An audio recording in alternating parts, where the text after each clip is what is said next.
الأساتذة في المدرسة عن إسرائيل. إنهم ننطقهم لأنهم هم أدونا وهيك. أنا بدي أهزمهم بالحرب، بدي أهزمهم. يعني إنهم بيعلمونا بالمدرسة إنهم إرهابيين إنهم هدول مش منيح وهدول بقتلوا قاعدين بشبابنا. عمليات الدعس، عمليات الطعن. العمليات هاي تحت الدعس والسكاكين هاي إشي بيرفع الراس لفلسطين. إذا بدك بطلع بستشهد. It's like information I haven't really been exposed to. This is a lot of stuff that I only thought about and considered, but never actually saw it. So it was really an eye-opener. It's a lot to take in. They didn't tell us about that. I gotta be honest, I feel like a moron, an idiot, because I am naive. I live my own little bubble. The world is fine, the world is great, and you see something like that, and you're like, holy shit.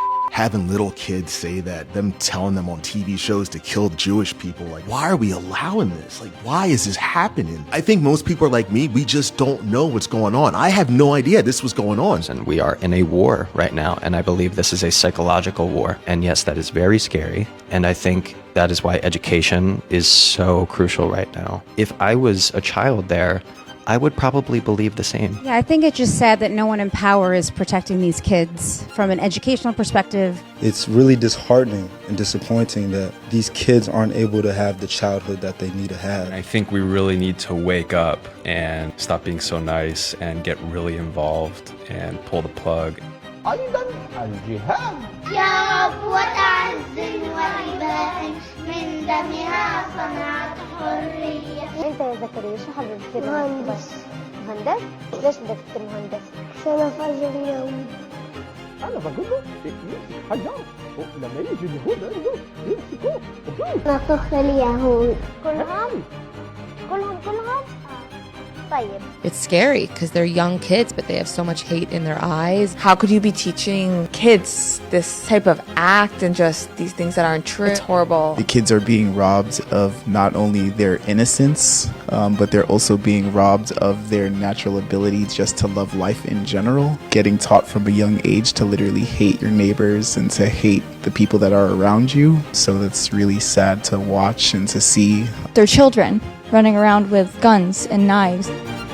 غدار ويقتل كل شيء وانا مش عارف بدنا نتحرر عن البلاد بلد اليهود المجرمين المقتزمين.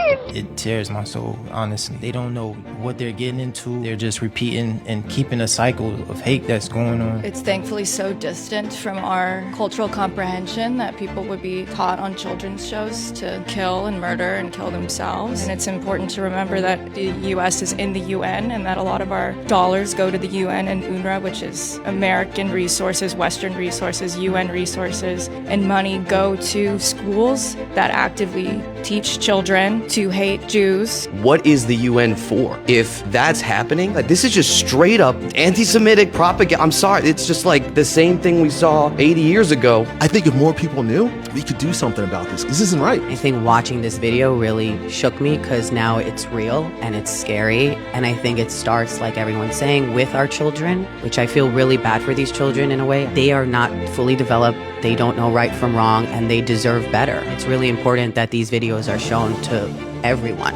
What blows my mind is that anyone can watch this and have any other thoughts. Like if two of your friends are fighting and one of them put an iron dome around his house, built a house of bricks, and waited in the corner for a gun to protect him and his family, and the other dude was building vests and stuff and piloting planes, you'd be like, oh, one's on the attack and one's on the defense. I challenge anyone on the internet, in this room, in this world, to find a video of Israel or Jews with this type of energy. There's no kids programming in Israel to hate anyone. There's young, dumb 20-year-olds who think they know something. And it's the first time in history that, again, other than the Holocaust, that Jews are looking at the world going, hey, we need backup, we need help. Because it is sad to see kids saying this stuff. It's kind of sad that Jewish people have to go through what they're going through. There was this incident where a couple of Jewish kids have to lock themselves inside like a room because they were being chased around by other students because I guess they were Jewish. After the LGBTQ, they're going to come after the black community. They're going to come after the Asian community because they don't like anyone but themselves. They don't even like themselves. They want to kill themselves. This is an experience that I'm going to walk out of this room today and I don't think my next week is going to be the same as what I thought it was going to be. It's really sad to know that there are things like this that exist in other parts of the country that are literally instilling people just to just to hate from a very early age. I feel like at this moment, all we can do is have faith and have urgency to coming up with solutions. And I think once people like me start knowing, we want to help out because this isn't going to stop with them. Bring awareness. More people know we can start doing something. We can talk to the government, ask questions about the UN, like why are they giving money to these people? Yeah, I think this is good. I think it's a good start. That type of energy, this type of information, I do think that it will help. We need tolerance. I don't need to agree with my neighbor, but just because I don't agree with someone doesn't mean that I have to kill them, shoot them, or dedicate my life to hating them. Tolerance. As an individual, I would want to further my education. I would want to be a better advocate. I might not be able to spark a nuclear change, but enough to really open eyes, open minds, open hearts. Even for you guys, I hope that you continue this for others to experience.